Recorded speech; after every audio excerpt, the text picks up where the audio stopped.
پہلے مصطفیٰ آپ سے ہی شروع کرتی ہوں کہ اس وقت بہت ساری ایک پٹاری ہے مسائل کی، یوں سمجھیے کہ مسائلستان ہے اور بہت سارے اس میں ہم دیکھتے ہیں کہ معاملات پاکستان کے لیے خطرناک بھی ہیں، سرحدی علاقوں کی بات کریں یا دوسری۔ آپ کو کیا نظر آ رہا ہے اس وقت کہاں پہ ہم کھڑے ہیں، کہاں تک جا سکتے ہیں؟ ایک جنرل سا کویسچن ہے، پھر ہم ڈیبیٹ کو آگے لے کے جائیں گے۔ کہاں معاملات ہیں اس وقت؟ دیکھیے پچھلے 10 سالوں سے پاکستان پولیٹیکل ٹرموائل میں ہے۔ اس پولیٹیکل ٹرموائل کی وجہ سے پاکستان کی اکانومی نے بہت بڑی ہٹ لی ہے اور اس کے نتیجے میں ہمارے ملک کی جو بیشتر آبادی ہے وہ سطح غربت سے نیچے جا چکی ہے۔ آپ پورے یہ پچھلے 10 سال دیکھیں تو آپ کو بتدریج نظر آئے گا کہ اس پولیٹیکل ٹرموائل کی وجہ سے، پولیٹیکل کرائسس کی وجہ سے آپ کی اکانومی انڈر پرفارم کرتی رہی۔ آپ غیر ملکی قرضے اور صرف انہی پر انحصار وہ آپ کو کرنا پڑا۔ ساتھ ہی ساتھ آپ کے ملک کے اندر جو لارج سکیل مینوفیکچرنگ تھی، جو انڈسٹریل گروتھ تھی، وہ نہ صرف رکی بلکہ ڈکلائن میں چلی گئی۔ آپ کا ایگریکلچر جو اس ملک کا بیک بون ہے، اس ایگریکلچر کی تباہیاں نکل گئیں۔ اوپر سے قدرتی آفات، کلائمیٹ چینج، اس کے اثرات، اور ساتھ ہی ساتھ آپ کے جو دونوں بارڈرز ہیں ان کے اوپر آپ کے معاملات دونوں حکومتوں کے ساتھ، ہمسایوں کے ساتھ نہیں ٹھیک رہے۔ اب یہ ساری جو صورتحال ہے، اس کے اندر جو سب سے بنیادی چیز آپ کو ریسٹور کرنے کی ضرورت ہے وہ لوگوں کا کانفیڈنس ہے۔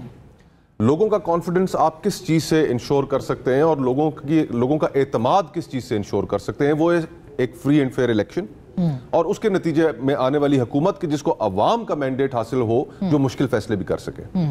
آج جو ہمارا سب سے بڑا ڈائلیما ہے، وہ ڈائلیما یہ ہے کہ جو پورا کا پورا پروسیس ہے وہ سارا ایک میننگ لیس پروسیس ہو چکا ہے۔ جہاں پر آپ کے فیڈرل کیبنٹ کے اور اہم وزیر بیٹھ کر ہائیبرڈ کے نظام کی تعریف میں بین بجائیں، وہاں پر آپ اس چیز سے اندازہ کریں کہ سپیس کتنی ایبڈیکیٹ کرتی جا چکی ہے۔ ہم سیاستدانوں کے اندر بھی بہت غلطیاں ہیں، جہاں پر ملک کو ریفارمز کی ضرورت ہے ہم اس طرف بھی نہیں جا رہے۔ آپ کے پورا کرمنل لیگل سسٹم آپ کا بیٹھ چکا ہے، اس نظام انصاف پر لوگوں کو اعتبار نہیں ہے۔ اس کو ٹھیک کرنے کی بجائے 26ویں آئینی ترمیم کے تحت آپ نے ایگزیکٹو نے دسترس حاصل کر لی۔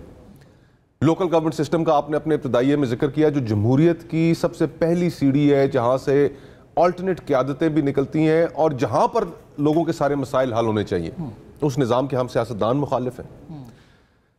ہم چاہتے ہیں کہ لوگ ہمارے ڈیروں پر، ہماری اوطاقوں پر، ہمارے حجروں پر آتے رہیں اور لوکل گورنمنٹ سسٹم نہ پنپ سکے۔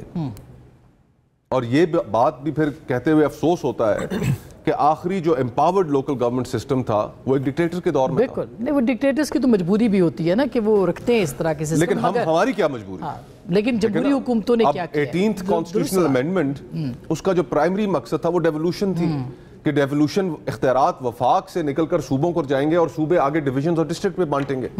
وہاں پر چیف منسٹرز جو ہیں وہ اپنا اپنا اختیار لے کر بیٹھ کے بادشاہ بن گئے۔ کوئی انٹرنل ٹیکسیشن ہم انکریز نہیں کر رہے۔ Foreign direct investment, M O Us پہ ایم او یوز آپ کو نظر آئیں گے، فورن ڈائریکٹ انویسٹمنٹ موجود نہیں ہے۔ ہسٹوریکل لوز ہیں، 1972 میں یا 1973 میں اتنی کم انویسٹمنٹ پاکستان کے اندر ہوئی تھی جتنی آج ہے۔ تو یہ دیکھیں، ہمیں اس ملک کو اگر ٹھیک کرنا ہے تو وہ ایک کلائمیٹ ہمیں کریٹ کرنا پڑے گا، ایک خوشحالی کا کلائمیٹ، ایک رول آف لا کا کلائمیٹ، ایک ڈیموکریسی کا کلائمیٹ، جس کی وجہ سے لوگ آپ کی طرف اٹریکٹ ہوں گے۔ اس کو آپ کو لگتا ہے کہ اس کے ابھی تک کوئی ہمیں انگریڈینٹس نظر نہیں آ رہے، کوئی اس کی طرف اشارہ، یا پھر اتنا معاملہ بگڑ گیا ہے کہ ٹھیک ہونے میں وقت تو لگے گا؟ دیکھیں، پولیٹیکل پولرائزیشن تو کوئی شک نہیں ہے بہت بڑھ گئی ہے۔ صرف سیاستدان، پولیٹیکل پارٹیز، ہم نے آپس میں جو لڑائیاں اپنی اتنی ٹاکسک کر دی ہیں، یہ زہر یہ لوگوں تک پھیل گیا، گاؤں محلوں میں پھیل گیا۔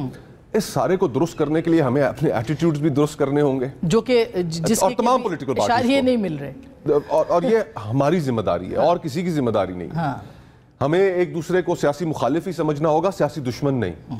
ڈاکٹر صاحب بیٹھے ہیں، میں اور ڈاکٹر صاحب ایک دوسرے کے مقابلے میں الیکشن لڑ چکے ہیں، لیکن آج بھی بھائیوں کی طرح ہم آپس میں ایک دوسرے کی رسپیکٹ کرتے ہیں، اور اپنے گلے ہمارے اپنی جگہ پر موجود ہیں، وہ مخالفتیں بھی برقرار رہیں گی۔ جنرلی ایسے نہیں ہے کہ مطلب ملاقات نہیں کرنی، بات نہیں کرنی، ڈائیلاگ نہیں کرنا، سیاستدانوں نے نہیں بیٹھنا، یہ جب تک نہیں ہوگا یہ پھر کیسے؟ the point is کہ دیکھیں، ہمیں اب صورتحال یہ ہے کہ آپ یہ بھی دیکھیں کہ آپ کے ملک کو لوگ چھوڑ کر کتنا نکل رہے ہیں، آپ کے ملک کے اندر پاکستانیوں کو کتنا اعتماد ہے کہ وہ پیسے لگائیں. یہ مصطفیٰ یہ آپ کی بات جو ہے کیپٹل فلائٹس بھی ساری، تو اس سارے کو اب سمیٹنا تو ہے، اور اگر سمیٹنا ہے تو اس کے لیے ساری پولیٹیکل کلاس کو سب سے پہلے آپس میں بیٹھنا پڑے گا.